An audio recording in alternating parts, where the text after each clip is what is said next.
Hola, feliz noche, ¿quién está ahí? Muy buenas noches, Humberto Molina. Humberto, bienvenido a Insomnia, ¿cómo está? ¿Qué tal? ¿Cómo me le va, hermano? Muy bien. Hermano, pues mi historia fue algo muy que me marcó muchísimo. Pues resulta que yo llegué de Armenia y me instalé en la casa de un primo mío. Esta casa quedaba en Teusaquillo, al frente del Antonio Ricaurte. Acá en Bogotá. ¿Aló? ¿Aquí en Bogotá? Sí, aquí en Bogotá. Ok. Y resulta que, hermano, pues mi primo, la tía de él tenía un consorcio que hacían casas, departamentos, entonces él iba colocando bares en las casas desocupadas. Resulta pues que él me dio la oportunidad pues de quedarme en esa casa, y en esa casa, hermano, se sentían unos chascos horribles porque, pues, digamos, a veces estábamos, ahí tomando, compartiendo en el bar, y subían las escaleras a toda carrera. Había un altillo que tenía un hueco como de 50 por 50 por 50. Ajá. Y ese hueco se sentía una energía remaluca y iba a dar al último patio de la casa. Y era una casa, pues imagínense, 3 parqueaderos, como 2 patios, de esas casas antiguas, viejísimas. Grandísimas y todo. Una vez resulta que estábamos con mi primo ahí y ocasionalmente hizo corto el farol que alumbraba el aviso del negocio, y nos subimos en una escalera. Cuando él llegó y me dijo, marica, me silbaron al oído. Y hermano, inmediatamente me silbaron a mí al oído. Esa fue una. ¿Usted La sintió otra, cuando alguien le silbó en el oído? Sí, nos silbaron en el oído. Como un zumbido, además. Sí, fue horrible. Y una vez estábamos también como a las 2, 3 de la mañana con mi primo y unos amigos de la Universidad Javeriana. Y hermano, y sonó el teléfono, y el teléfono no se pagaba desde el año 85, imagínese usted. Entonces, y pasaban, bueno, muchas cosas así. Una vez que mi primo llegó allá, hermano, y se acostó, teníamos un colchón, pues cuando ya estábamos muy tomados nos acostábamos ahí. Sí. Esa vez quedó él solo, y resulta, hermano, que le apareció, o sea, él amaneció desnudo. Ajá. Y la ropa amaneció en el lavadero del último patio, untada de barro toda, como si, pero él obviamente no se acuerda de nada. Como si alguien lo hubiera revolcado. Sí, como si alguien lo hubiera revolcado. Entonces yo empecé a quedarme ahí, pues yo a pesar de todo, pues yo, pues hermano, pues llegué sin plata y pues tenía la oportunidad de vivir ahí. Y pues yo como que no creía mucho, yo era muy incrédulo en eso. Cuando resulta que, pues hermano, yo me acostaba a dormir por la noche, y hermano, y me tiraban tapas de cerveza, me abrían las llaves del baño. Se supone que usted estaba solo. Ocasionalmente llegó un amigo mío con 2 amigas. Ajá. Y hermano, y pues él cogió un cuarto, yo cogí un cuarto, estuvimos con las amigas, y resulta que una de mis amigas llegó y dijo que cuando ella fue al baño por la noche vio una persona negra, que de pronto era alguien que se había quedado en el bar. Y obviamente, o sea, en la casa no había nadie. Resulta que por esa época también estaba prohibido echar pólvora. Y hermano, y resulta que pues yo estaba ahí en la casa, y pues sí, ya tarde de la noche, y unos chinos, o sea, había una reja y había un parqueadero, y había una puerta y habían 2 parqueaderos más. Entonces los chinos empezaron a echar pitos, mechas, todas esas cosas de la reja hacia adentro. Ajá. Obviamente llegó la policía y pues yo me asusté un poco, sí, pues porque pues imagínese un bar de rock, bueno, en fin. Y me fui para el último patio. Y porque mi única compañera en esa casa era una Rottweiler. Resulta que, hermano, pues yo me senté ahí, precisamente en el último, o sea, al frente del último hueco que conciencialmente iba a dar al altillo, que era algo muy curioso, man. Yo nunca fui capaz, y se sentía como un olor a azufre, como, yo no sé, un telarañas, o sea, era algo muy maquiavélico. Y póngale cuidado, hermano, que de un momento a otro quedé quieto, estático, no me podía mover, no podía gritar, no podía decir nada, y vi un tipo alto, con un gabán y un sombrero así como de Chaney, y yo no podía, o sea, uy, no, eso fue horrible. Qué karma, bueno, vivir y en... después así, yo pues ya opté por ir al trabajo, llegaba, le daba la comida al perro, comía yo, y me iba, y llegaba escasamente a dormir, y llegaba hasta pedirles el favor de que me dejaran dormir. O sea, me estaba, era como volviendo loco yo, hermano. Ya lo estaban enloqueciendo. Sí, ya me estaban enloqueciendo porque me silbaban cada rato, me tiraban tapas y el chasco más horrible, que yo creo que eso yo en mi vida lo voy a olvidar, que hermano, un día llegué y me bañé, me puse mis interiores y yo tenía un televisor y una puerta, o sea, había una puerta, había otra puerta en el apartamento que yo estaba, y una de esas puertas la atravesaba una tabla negra para trancarla y yo extendía ahí mi toalla. Ajá. Cuando sentí 3 golpes, pero durísimo, y llega y me dice, hermano, es que vayas o me lo llevo. Uy. O sea, me habló así, y resulta que, pues, obviamente yo, hermano, lo primero que hice fue armar maleta. Ah, otra cosa, una vez, yo a la Rottweiler nunca la sacaba de la casa. Una vez la saqué amarrada, pero eso bregué para sacarla. No se quería salir. No se quería salir. Ella, yo no sé, de un momento a otro, miró hacia la puerta del parqueadero y, hermano, arrancó a correr como una loca y en la esquina la mató un carro. Dios mío. Y fue algo horrible. Y también, hermano, pues imagínense que llegaron, o sea, obviamente llevan a tumbar la casa y llegaron unos señores que se iban a encargar pues de la casa, de cuidarla mientras, bueno, en fin, unos santanderianos. Entre esos santanderianos había una niña de 3 años. Esa niña quedó traumatizada completamente. Con todo lo que vio en esta Con casa. todo lo que vio en esa casa. Una energía horrible en esa casa. Ahorita pues es un edificio muy bonito, pero créame que mi primo tiene el video cuando la demolieron y se veía una capa gris espesísima en el aire, como cuando usted se ha visto que le ven el aura a las personas. Hágase de cuenta así en la casa, una nube gris espesísima. Horrible. Y eso a mí me marcó y pues yo, gracias a Dios, me pude comunicar hoy porque hermano, estaba que lo llamaba para contarles. Es que eso es horrible. Eso que me haya hablado y que una amiga mía lo haya visto, eso para mí fue tenaz. Fue tenaz. Y fuera de eso, una vez estaba comiendo, hermano, y me pasé la carne completa porque tumbaron una tabla.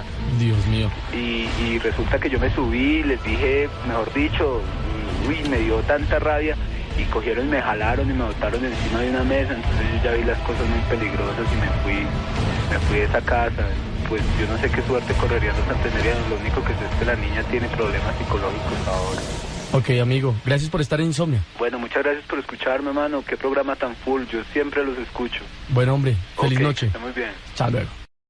Mire, vamos con historias que hay en nuestra página. Y aquí hay una de Fernando Alberto Vargas. Dice, en muchos hospitales cuando lo internan a uno, le ponen una muñequera de plástico blanca con el nombre, ¿no?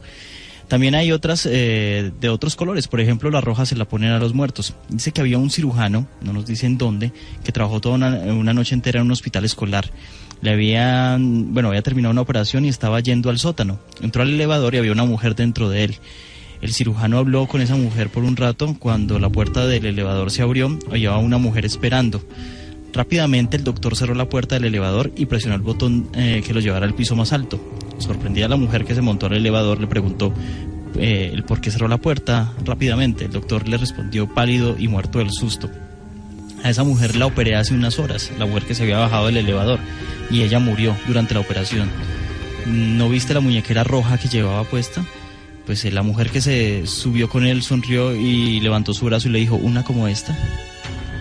Uy, tenaz. Sí. Vamos a los foros. Ok, nos lo escriben desde la ciudad, pues no propiamente desde Villavicencio, sino de una región del llano. Lo describe en Gabriel Enrique. Dice el auto fantasma. Amigos Insomnia, su programa es bacanísimo, no me lo pierdo y quiero contarles una historia. Yo vivo cerca de Villavicencio en un corregimiento llamado La Cuncia y allá la luz se va a cada ratico. Cada vez que la luz se va, siempre pasa un auto de color negro con las luces apagadas. Pasa frente a la casa. Lo más extraño de esto es que la placa nunca se puede leer y siempre de este carro se ven adentro sombras con ojos rojos. Una vez este carro entró al pueblo y se escucharon unos gritos. A la mañana siguiente, un amigo me contó que pasaron por el frente de la capilla y todos los vidrios se rompieron. Espero que puedan contar mi historia, lo dice Gabriel Enrique. Dice, o sea, se titula El Diablo del Briquet y lo escribe Diego Puentes. Esto que voy a contar me sucedió cuando venía de una fiesta. Eran como las 2:30 de la mañana. De repente se me ocurre prender un cigarro y al otro lado de la acera aparece un anciano diciendo con voz fuerte: necesito candela. Yo estaba muy asombrado y me pregunté que cómo yo iba a fumar si él estaba al otro lado de la calle, sin haber sacado antes mi cigarrillo. Muy asustado acepté, pero no me lo van a creer. Este viejito vestido de negro prendió la fosforera y estiró la mano hasta donde yo estaba, como unos 18 metros de distancia. Al ver esto, yo dejé como un polvorero el sitio y desde esa vez no he vuelto a andar solo. Gracias, Insomnia, lo dice Diego Puentes. Este lo escribe Jaime Enrique Neira. De veras me sucedió. Me contó la mamá de un amigo que hace cerca de 5 años falleció un niño de 3 años ahogado en una tina. Su madre lo estaba bañando, luego escuchó el timbre de la casa. Ella salió a ver quién era y dejó al niño solo por un segundo. Cuando salió a la puerta no había nadie. Entró al baño, se encontró con la desgracia de que su niño se había ahogado. Hicieron el sepelio y durante mucho tiempo, cuenta la madre del niño, que se le escuchaba jugar en su habitación con sus juguetes, moviéndolos. En muchas ocasiones ella arreglaba el cuarto de su niño y lo cerraba con candado. Cuando volvía, todo se encontraba en desorden. Los juguetes desordenados, la cama extendida, como si él estuviese allí. La pregunta es: ¿por qué sonó el timbre en ese preciso momento y nunca hubo nadie en la puerta? Felicidades por su programa, lo dice Jaime Neira, desde la ciudad de Arauca. Javier Araki dice: historia de mi abuelita. Cuenta mi abuela que cuando tenía 22 años fue a un entierro de un vecino el cual era muy malo y era mala gente. Él no cree en Dios. Incluso en el momento de su muerte, al sacerdote que lo atendía lo echó de su lecho de muerte. Este tipo murió y camino al cementerio. Dice mi abuela que lo presenció algo muy raro. Se sintió un olor a azufre y un olor a un fuerte vinagre. También se sobrevino un fuerte viento. La gente se asustó mucho y a los pocos instantes se sintió como si el ataúd estuviese vacío. La gente no se atrevió a abrirlo, ni siquiera en la iglesia. A los 4 años solo encontraron en su tumba los hábitos y una serpiente en medio de ellos. Se lo había llevado el diablo en cuerpo y alma. Felicitaciones por su programa, es lo mejor de la noche de los festivos. Vamos a los foros a esta hora de la noche. Claro, cómo no, lo dice Jason Andrés, el loco, dice enfrente del demonio. Todo sucedió una noche que iba de camino a Quimbaya, a Finlandia, que eso queda en el Quindío. Estábamos como ebrios, estábamos tomando licor en el camino, ya que nos encontrábamos allí, en la mitad del camino, y nos metimos por un desvío o un atajo. Pasando por Potrero, muy distante de la carretera, vimos sobre una roca un hombre negro, bien vestido de negro, fumándose un tabaco. Nos causó mucho miedo ver ese hombre sentado a altas horas de la noche. Dejamos de observarlo por un instante y poco después volvimos a mirar hacia atrás donde se encontraba aquel hombre, pero no se encontraba allí. Se observaba un perro gigantesco sobre la roca. Este perro expulsaba llamas de fuego por la boca y se lanzó hacia nosotros. Inmediatamente salimos corriendo sin parar y saltamos una cerca. Caímos a una distancia como de 2 metros y abajo se encontraba la carretera. Paramos un jeep de servicio que nos llevaba a Finlandia. Fue el susto más macabro que he tenido. Jamás lo olvidaré, lo dice Jason Andrés. ¿Hay alguien en la línea? Hola, feliz noche. Aló. Aló, ¿quién habla? Andrés. Andrés, bienvenido a Insomnia, ¿cómo está? Más o menos. Cuénteme, ¿qué le ocurrió? Mire, viejito, yo soy ya una persona de bastante edad. Lo que pasa es que me gusta escuchar mucho su programa. Ajá. Yo tengo 3 o 4 historias. Sí. La primera, si ustedes quieren un sitio tétrico, espantoso, horroroso, la Escuela de Artillería al sur de Bogotá.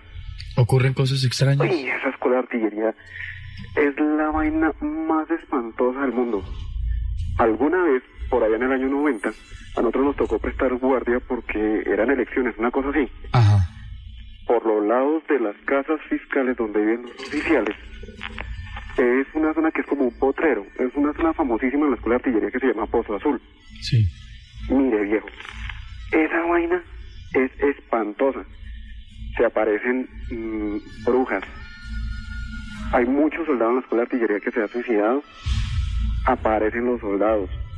Es espantoso. Usted de las 12 de la noche hasta las 2 de la mañana, usted no se... O sea, una persona normal no se soporta ese sitio. ¿Así de tenaces? Uy, ese sitio es macabro, macabro, macabro. La segunda, hay cerca de Caracol, que daba, no sé si se puede decir la empresa. Pues, hágale, mijo. Pues mire, ahí quedaba a la vuelta de Caracol, sobre la carrera 36, quedaba Colombina. Sí. Esa zona siempre se dijo que era tétrica, que era fantasmagórica, etcétera, etcétera. Yo entré a trabajar allá en el año 94, a mitad de ese año más o menos, y yo pensaba que eso era pura paja. Una noche, un turno de allá se empezaba, el turno de semana de noche se empezaba el domingo. Mire, un domingo empezó a funcionar el horno, nos apagaron el horno, nos apagaron la planta. Yo soy técnico en mantenimiento, nos respondieron la herramienta.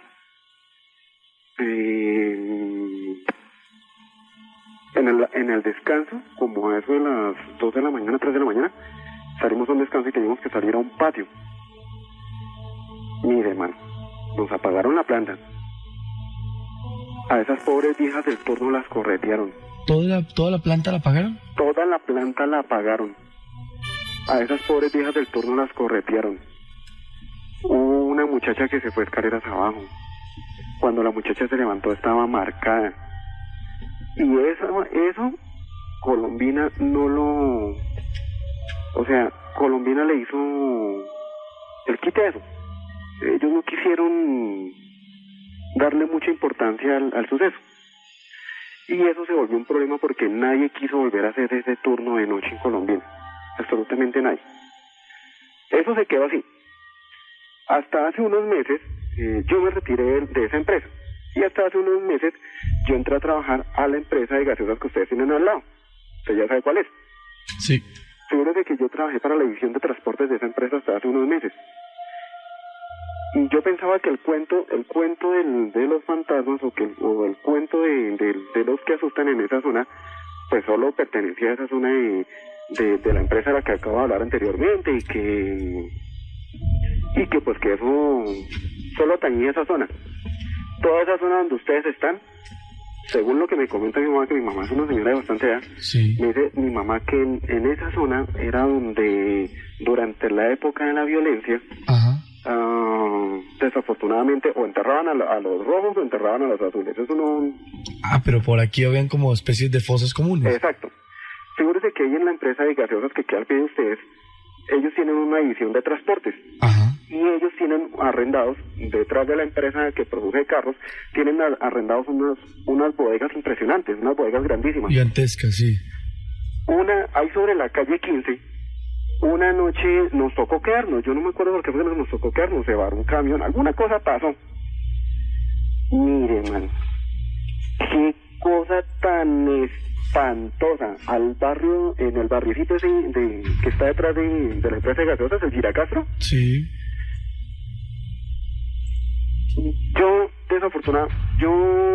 Afortunadamente o desafortunadamente, cuando empezó a pasar lo que empezó a pasar, yo creo que yo me desmayé porque no me la aguanté. Estábamos entrando el camión que se varó y figúrese, hermano, que se nos aparecieron unos señores. Los señores venían caminando muy normalmente por la calle. Cuando de un momento a otro, los señores se detuvieron enfrente de la bodega y pues nosotros nos quedamos mirándolos porque, pues usted comprenderá, la zona es muy oscura, muy complicada de noche, y nosotros dijimos, no, pues estos mínimos nos van a atracar. Sí. Estos tipos venían con unas gabardinas, vestidos muy a la usanza de la época de la violencia. Sí, sí. Coge un tipo estos y se quitó el sombrero, mano. Esa vaina fue... Haga de cuenta como cuando si usted ha visto una película de terror, como cuando usted llega y se quita la cabeza, sí, que le queda la cabeza que le empieza a escurrir sangre a la cabeza. Sí. Mi compañero gritó, el muchacho que estaba abriendo la puerta se desmayó, y creo que yo también me desmayé porque no me acuerdo nada. ¿Así de impactante fue? Eso fue espantoso. Dios. Esa vaina fue espantosa.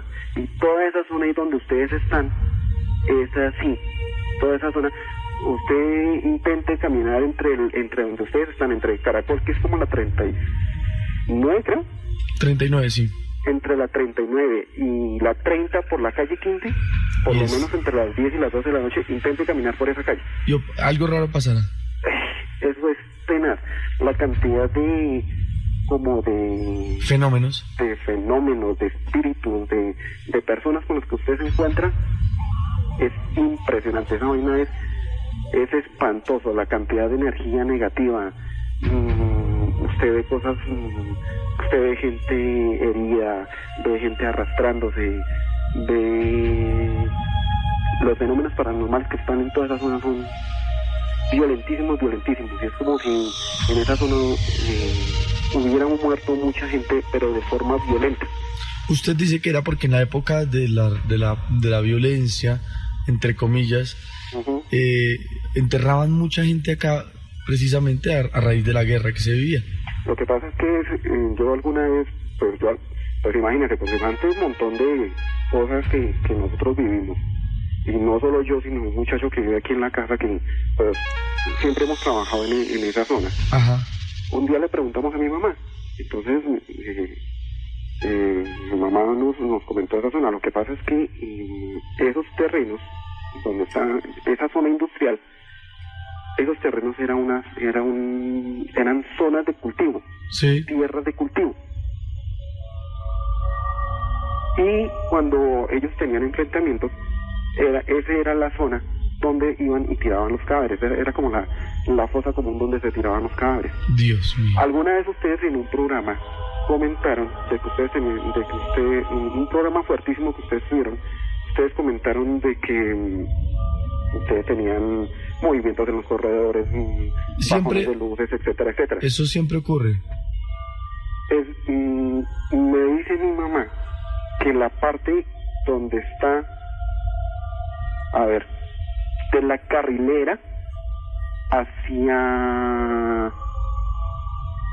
más o menos la 42, esa zona tiene que estar harta infestada de zonas de fosas comunes.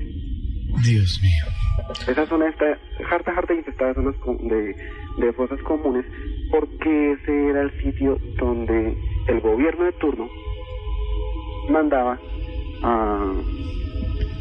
a deshacerse de los cadáveres, de los muertos por la supuesta violencia de la época, entre comillas.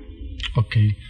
Hombre, pues de verdad le agradezco por su aporte, Insomnia, y le agradezco que esté con nosotros. Bueno, hombre. Una feliz noche. Lo mismo para ustedes. Hasta luego.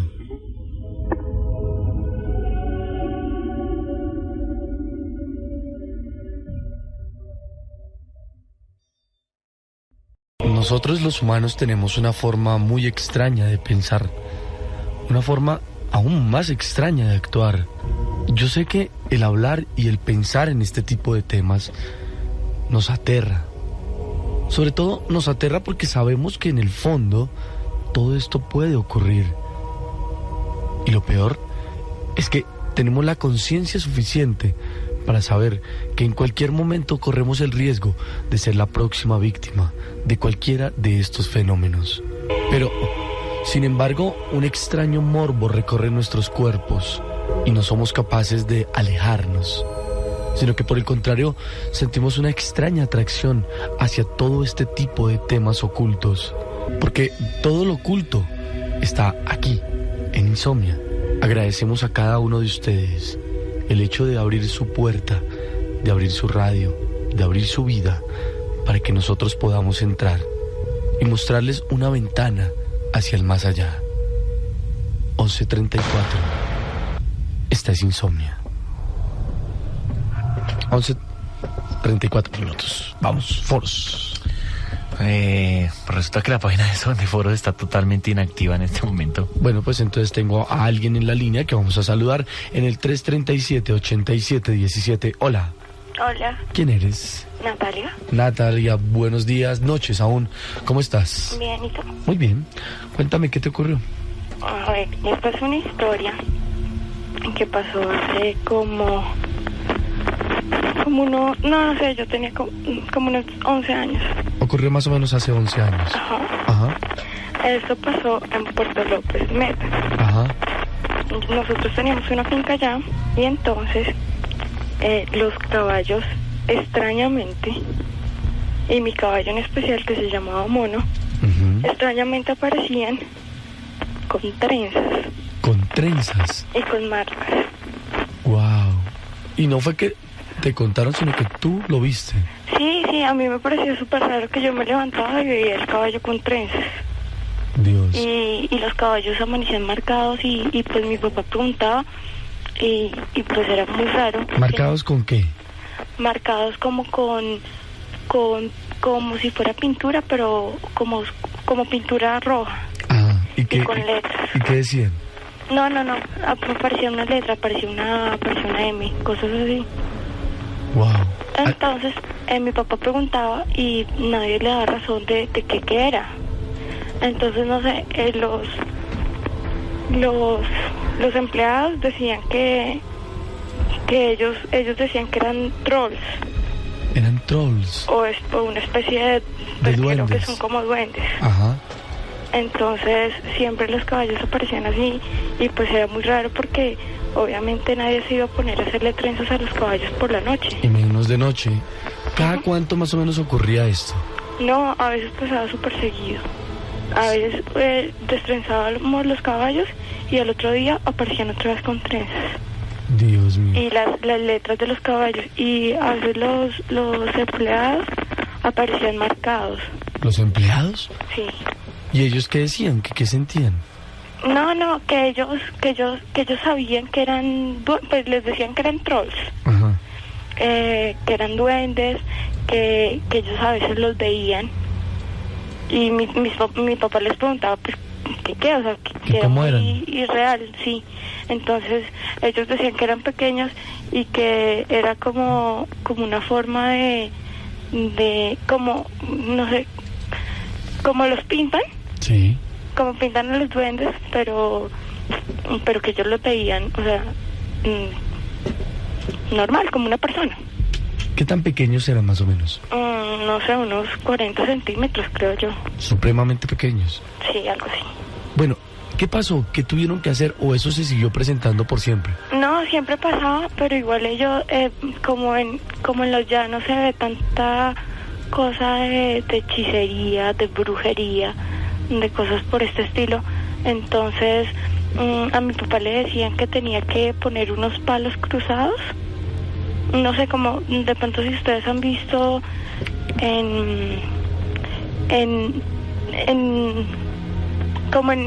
no sé, en Cali hacen eso para las iglesias. Ajá. Ponen unos palos cruzados y les ponen hilo rojo.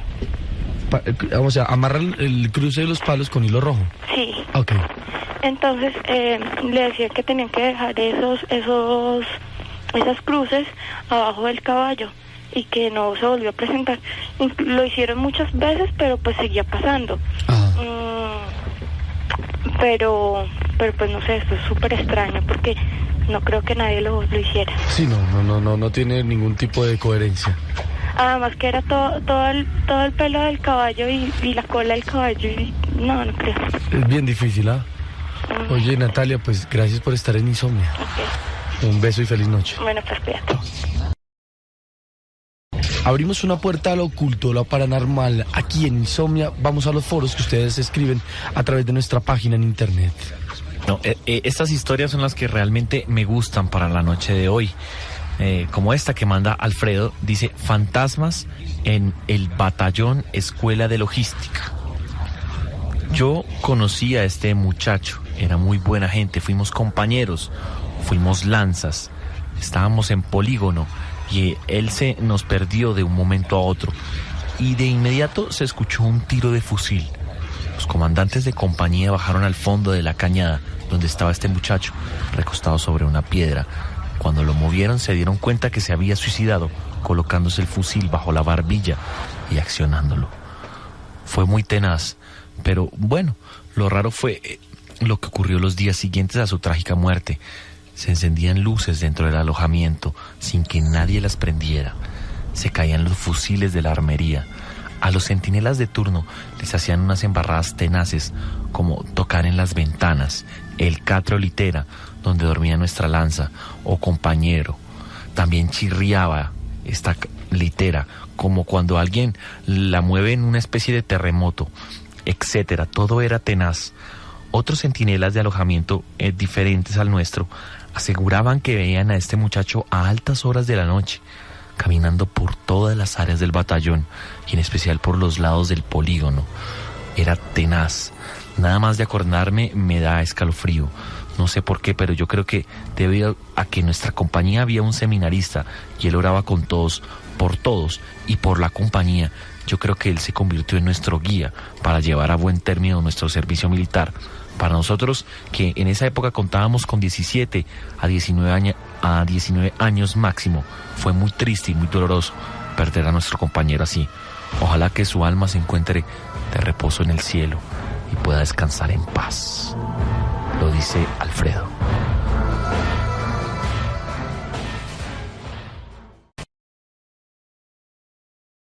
Generalmente, la medianoche ha sido considerado el espacio perfecto para que estos fenómenos ocurran, para que los seres de la noche salgan y hagan de las suyas, para que estas entidades lleguen hasta usted. Por eso, Insomnia, el domingo, termina a las 12 de la noche, termina en la mitad, justo en el momento en el que cambiamos de día. Y a esta hora, a las 23 horas 51 minutos, nos acercamos a ese punto cumbre. Usted, que en este momento escucha Insomnia, puede ser la próxima víctima de cualquiera de estos fenómenos. 11:51, vamos a la página en internet donde ya hay foros que ustedes han dejado a través de www.40principales.com.co.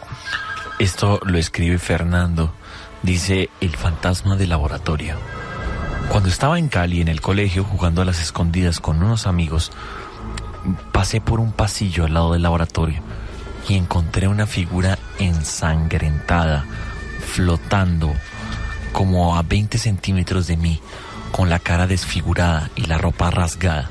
Yo me quedé paralizado y sin poder gritar. Cuando volví en sí, corrí como loco y no me detuve hasta llegar donde mis profesores. Desde este entonces evitaba entrar solo al laboratorio. Yo les recomiendo, nunca se metan en los rincones de su colegio estando solos. Lo dice Fernando.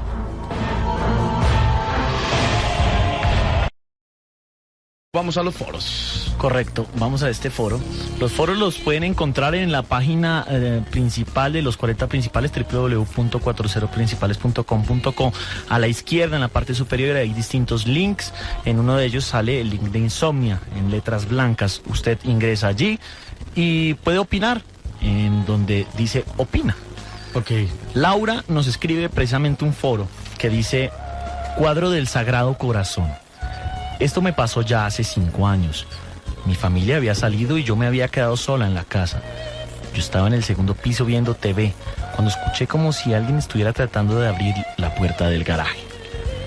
Yo bajé y no había nada. Cuando me disponía a subir de nuevo, escuché un ruido en la cocina como si alguien se estuviera sirviendo alguna bebida. Se escuchaba como el agua o el líquido caía a un vaso o lo que fuera.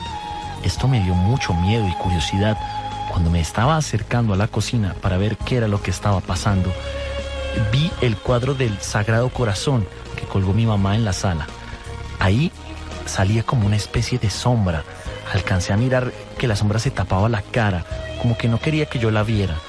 La sombra era perfecta, tenía forma de persona. Esta sombra se metió en la cocina y desapareció. Luego, después que reaccioné, me asomé a la cocina y el piso estaba completamente mojado, como si alguien hubiera regado algo. Me gusta mucho su programa. Saludos a ustedes dos, lo dice Laura. 10:50 y ya estamos entrando en las últimas horas, o en la última hora, en los últimos minutos de este día domingo 27 de julio del año 2003. Desde Bogotá, Colombia, para todos ustedes, presentamos Insomnia.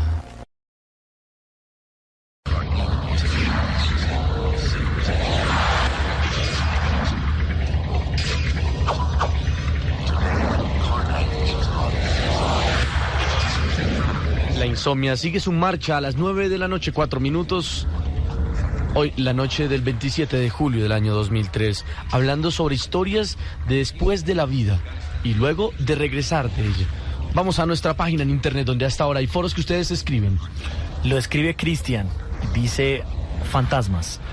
Hola amigos de Insomnia, les hablo desde Medellín para contarles una pequeña historia que le ocurrió a un tío en una empresa. Era ya tarde en la noche y a mi tío le tocó hacer un turno de más. Él es el encargado de mantener la fuente eléctrica estable en toda la empresa. Ya tarde en la noche ocurrió un apagón y todo quedó a oscuras. Mi tío, al ser el encargado, le tocó ir a revisar la fuente de energía y ver lo que pasaba. Entró, prendió el foco, que era el único que se podía prender, y empezó a mirar los distintos tacos. Cuando fue a tocar uno de esos bombillos, uno de ellos se fundió. Él salió por una linterna y cuando volvió a la puerta ya estaba cerrada. Esto no le pareció extraño porque él es muy escéptico en ese tipo de cosas. Así que entró y cuando iba a coger nuevamente los tacos se le fundió la linterna. Él salió nuevamente y escuchó que alguien mencionaba su nombre, pero no puso atención. Volvió con otra linterna.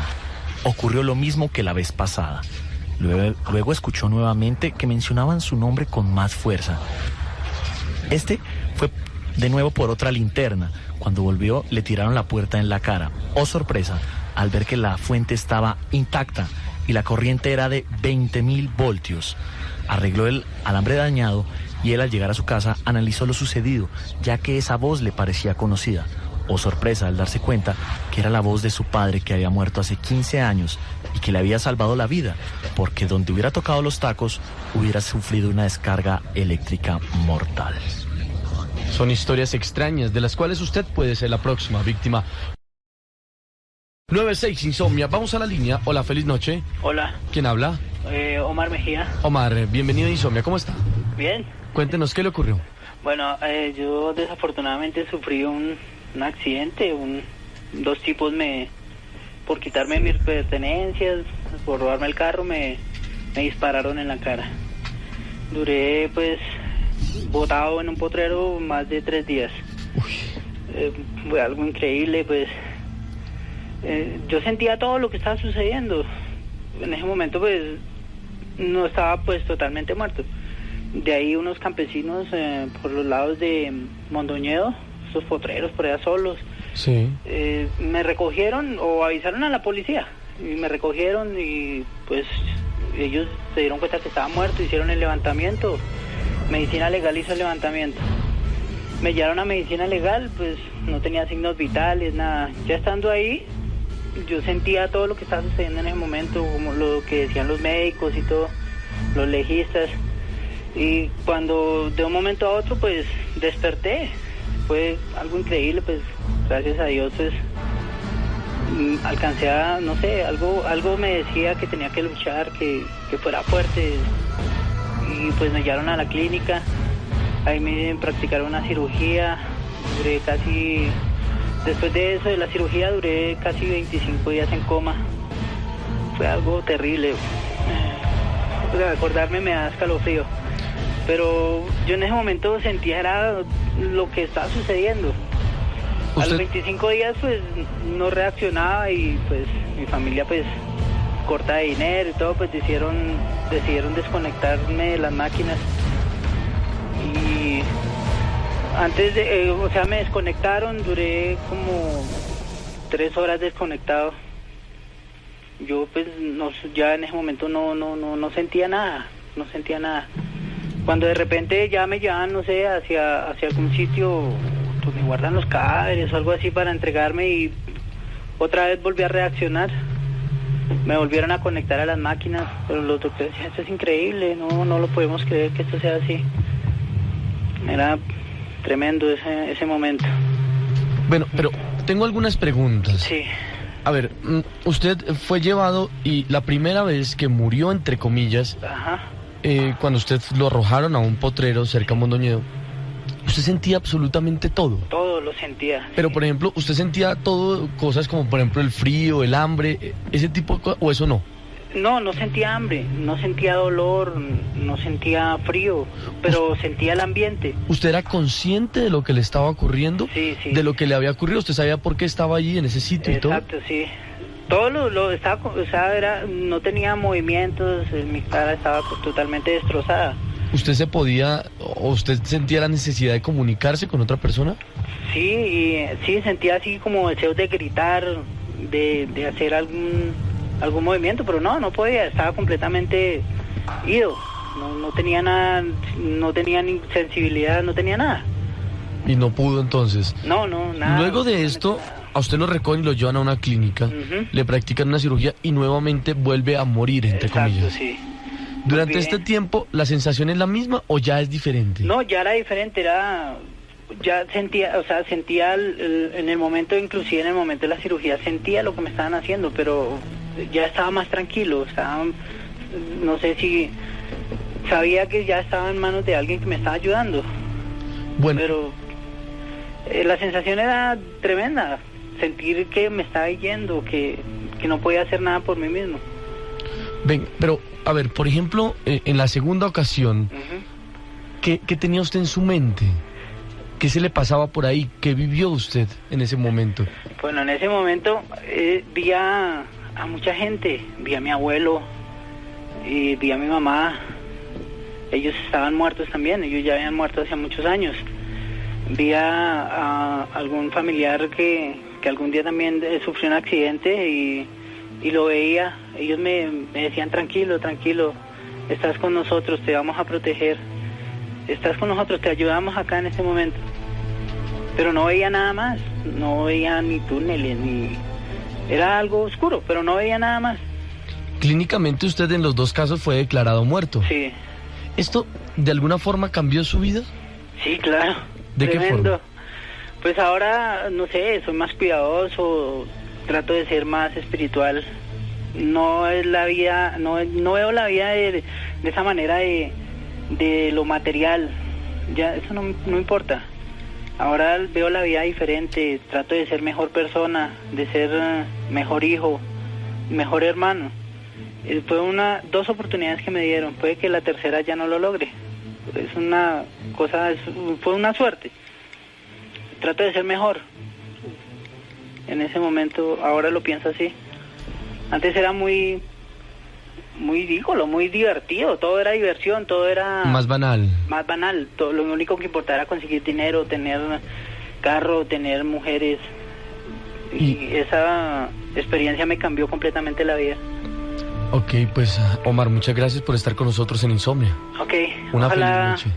Las personas que les haya sucedido esto y que tienen esa segunda oportunidad de llegar otra vez a este mundo, lo aprovechen y sean mejores consigo mismo, con sus familias, con sus hijos, sus hermanos, con todos los que los rodean, con el prójimo, con todo el mundo. Gracias. Ok, feliz noche. Chao, Gracias pues, a usted. suerte. Hoy estamos en Insomnia hablando sobre aquellas historias de personas que traspasan las barreras de la vida, llegan hasta la muerte, colindan con ella, pisan su terreno, pero regresan a nuestro mundo para contar sus historias. Si a usted le ha ocurrido esto, lo invito a que nos llame a Insomnia 337-8717 en Bogotá. 912, pasamos por nuestros foros que ustedes mismos escriben en nuestra página de internet. O bueno, en vez de leer un foro, ¿le puedo contar una pequeña historia? Sí, claro. Bueno, le voy a contar una pequeña historia que tiene que ver exactamente con el tema. ¿Usted sabe qué es la catalepsia?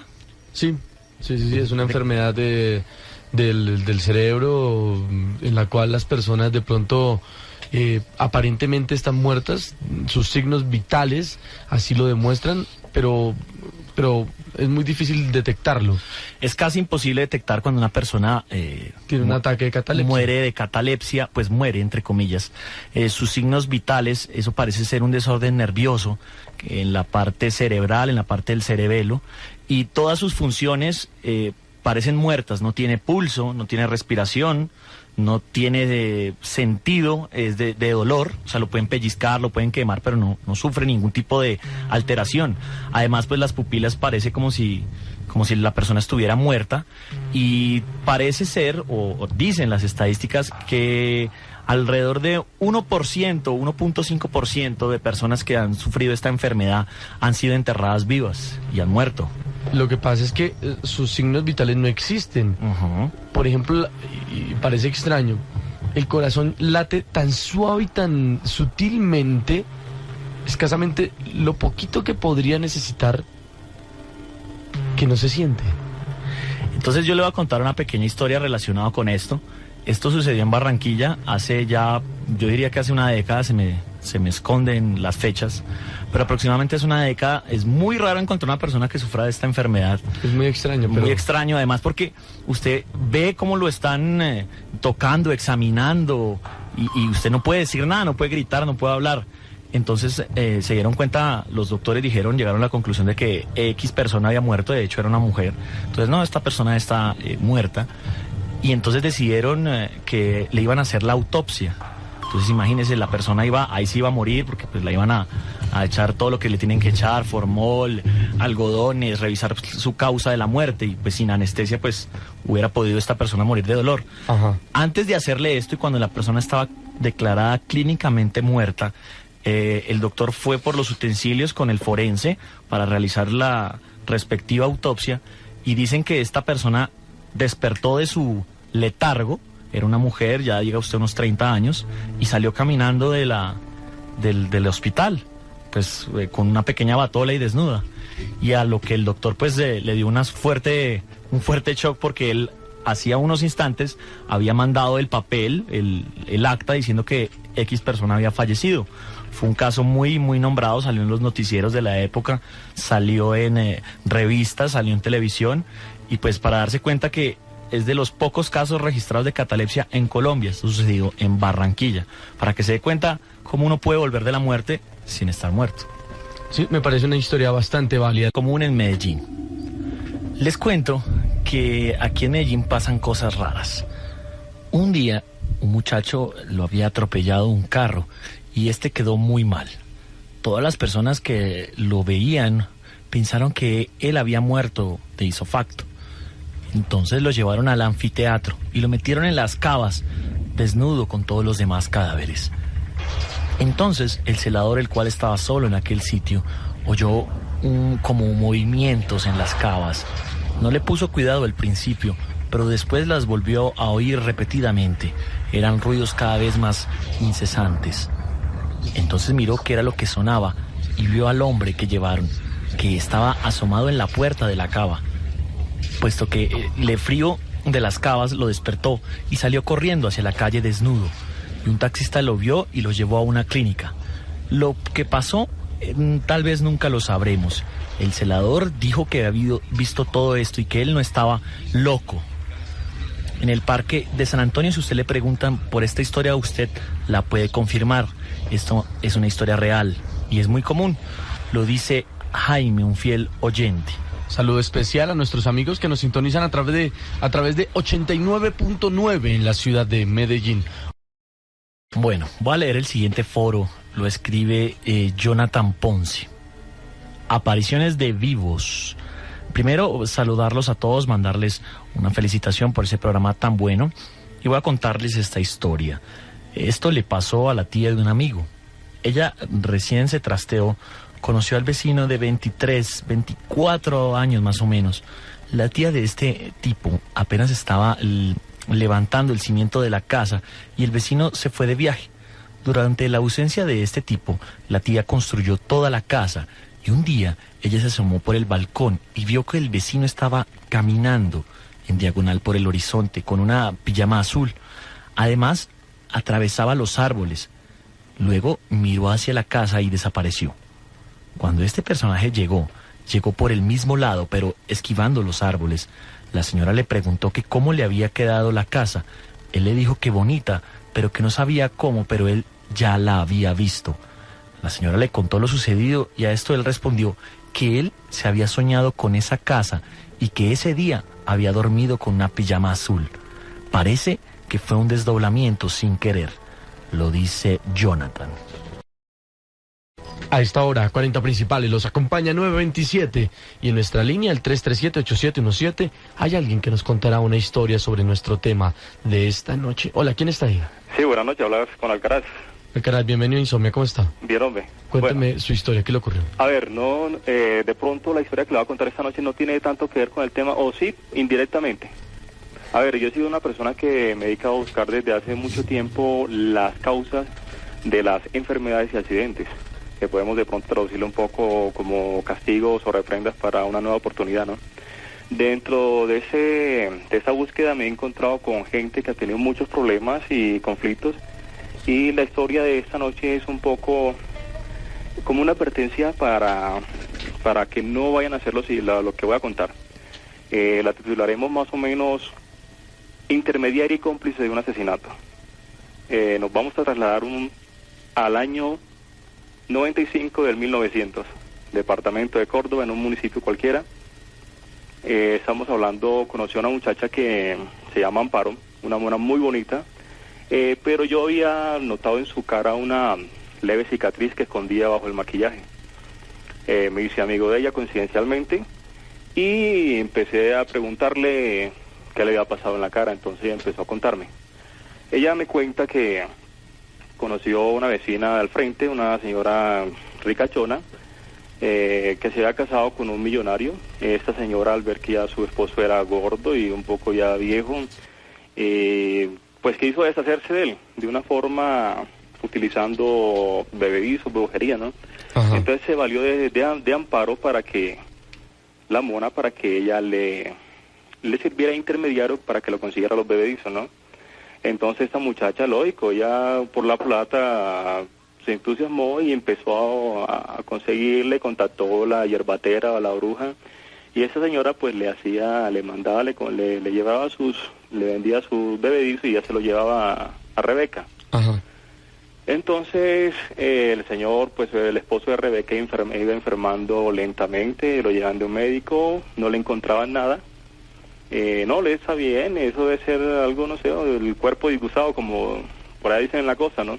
Sí. Entonces ella siguió, bueno, listo, la muchacha seguía comprando, yendo donde la hierbatera, trayendo y llevando. Entonces Amparo, la intermediaria, un día sintió curiosidad, ¿no? Y consultó a la hierbatera, a la bruja, por su futuro, ¿no? Quería saber qué le deparaba el destino. Ella, Amparo, era una muchacha separada con una niña de 12 años. El esposo, su ex esposo, pues trabajaba de escolta en una empresa muy reconocida en el país, ¿no?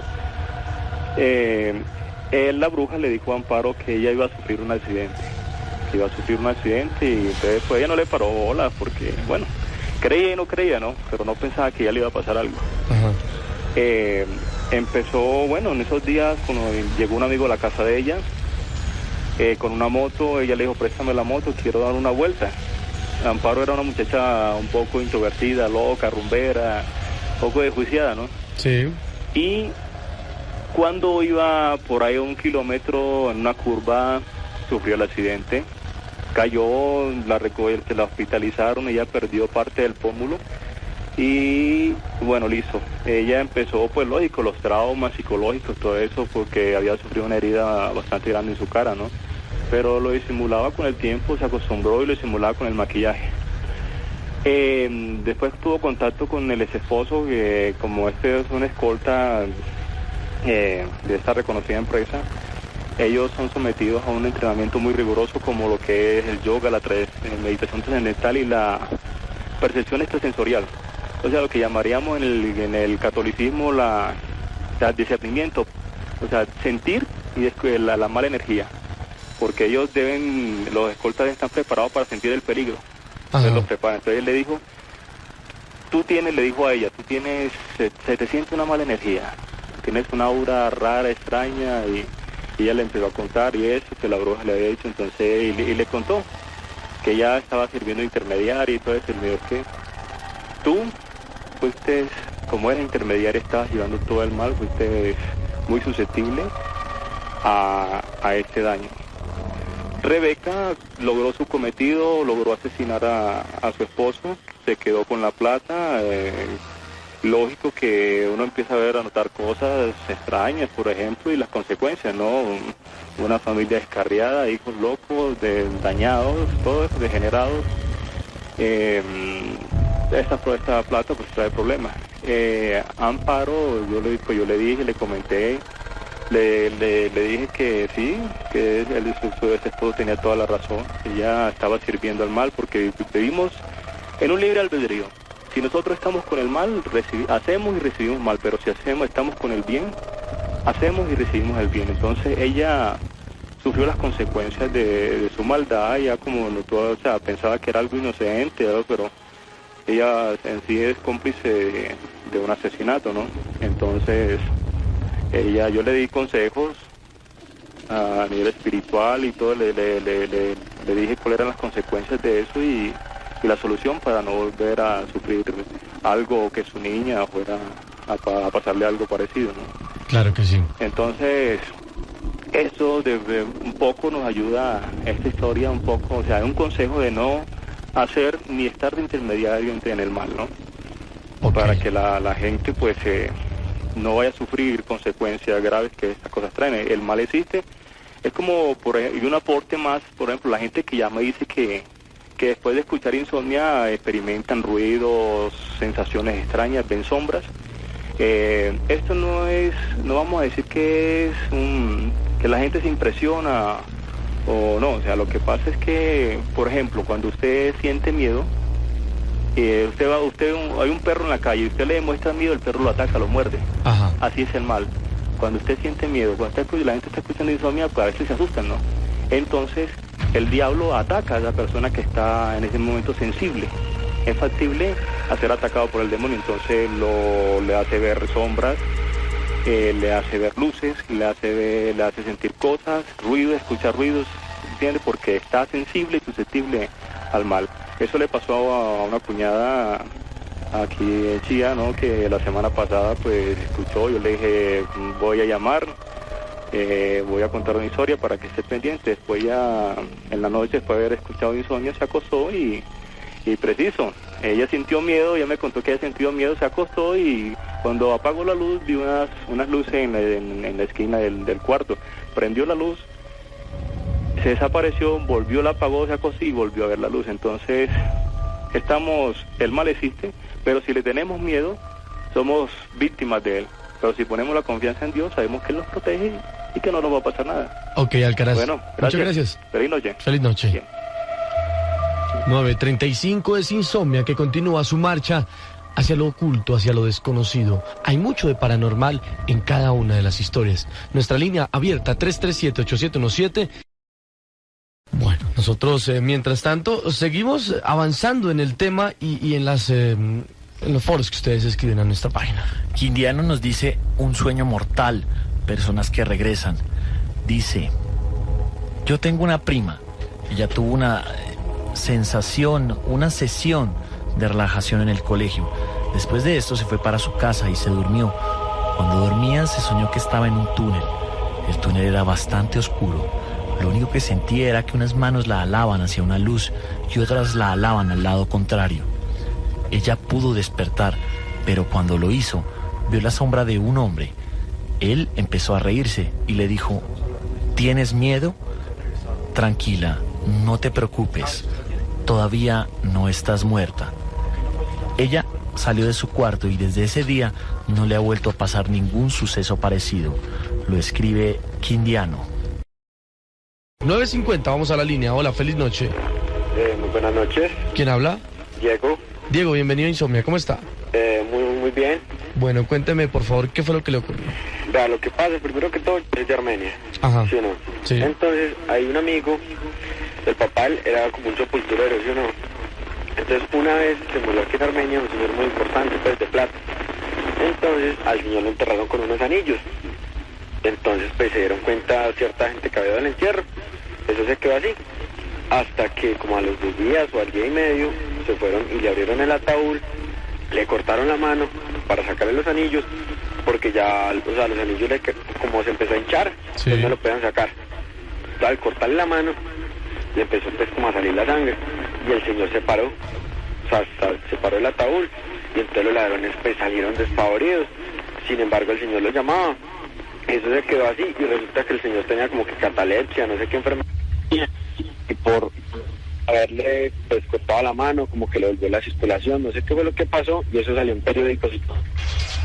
A ver, el señor por robarle los anillos le cortaron la mano, en el momento del dolor o lo que haya producido, volvió a la vida este señor y él obviamente 2 días después pues había como resucitado de alguna forma. ¿Sí? Sí, por eso, nunca los encontró. Bueno, ¿usted sabe de pronto qué experimentó ese señor o qué dijo que había vivido? Pues eso salió en periódico y todo eso, pero ese, o sea, ¿cómo le explico? Se le dio la noticia y nunca jamás se volvió a saber. ¿Del señor? Sí.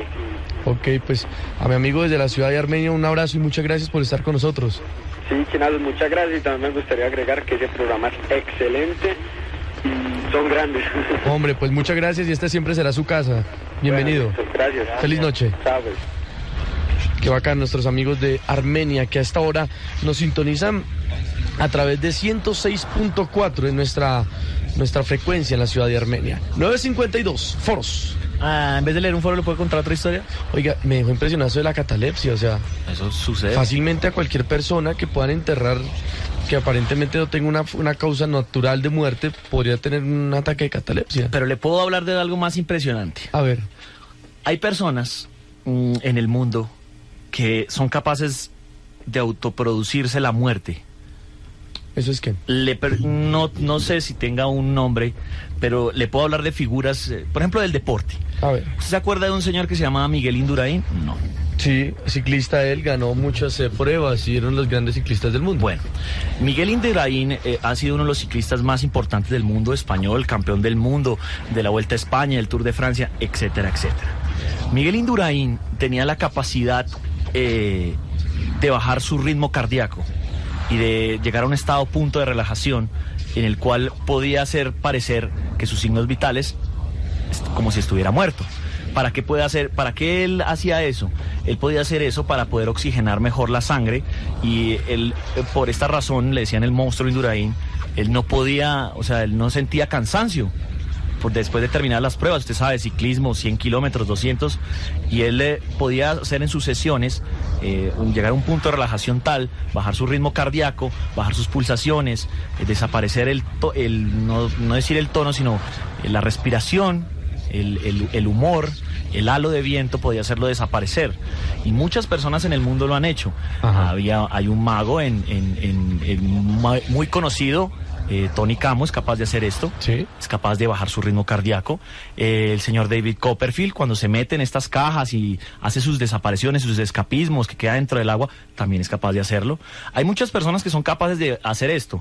No es lo mismo que la catalepsia, simplemente es una capacidad del ser humano que llegan a controlar tal su cuerpo que pueden hacer parecer como si estuvieran muertos. Entonces yo le voy a contar esta pequeña historia que sucedió en la época de la Guerra Civil en los Estados Unidos. En los Estados Unidos hubo una guerra civil debido a que las personas del norte y las personas del sur se encontraban en desacuerdo con la esclavitud. Es decir, estaban buscando la fórmula de abolir la esclavitud y los del sur y los del norte no llegaban a un acuerdo. Por lo tanto, en ciertos estados estaba permitido traficar con los negros esclavos o incluso hasta indios o indígenas de la región. Y hubo un confrontamiento civil, racial, debido a esto. Había un señor que vivía en la parte, él era negro, que vamos a apodarle, o su apodo era La Caja. La Caja. Le decían La Caja. Ajá. Este señor era un militante tan importante como en nuestros tiempos el señor Martin Luther King, que estaba a favor de los negros. Pero el problema de él es que se encontraba en la zona donde era la esclavitud, pues estaba en auge. Sí. Y él necesitaba escapar al otro lado del mapa de los Estados Unidos para poder fomentar su grupo y acabar con la esclavitud. Pero al ser el negro y no poder escapar, se le ocurrió una ingeniosa idea de poder hacerlo. Ajá. Le pidió a un amigo carpintero que lo metiera dentro de una caja. ¿Como un ataúd? Como una especie de ataúd. Sí. La caja tenía apenas unos pequeños orificios por los cuales él podría respirar y se metió dentro de esta caja con un solo tarro de agua. Ajá. Como usted sabrá, esa época fue hace muchísimo tiempo, no había aviones, no hay trenes, no hay nada. El viaje que debía realizar entre estados era fácilmente de unos 2 semanas.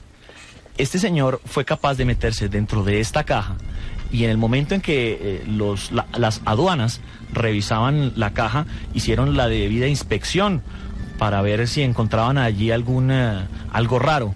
Este señor fue capaz de, como le digo, bajar su arritmia, bajar su capacidad cardíaca, sí, su respiración. Hicieron la revisión de la caja por todos los lados. Era una caja bastante pequeña de por sí. Se dieron cuenta que no había ninguna persona allí. ¿Y por qué fue esto? Porque el señor logró hacer esto. A las 2 semanas de haber terminado su recorrido, llegó al estado donde estaba prohibida la esclavitud.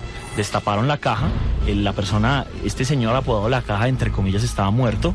Hicieron la respectiva revisión médica y se dieron cuenta que estaba con sus órganos y sus funciones completamente bien. Perfectas. Ha sido uno de los escapes más grandes de la historia, por decirlo así.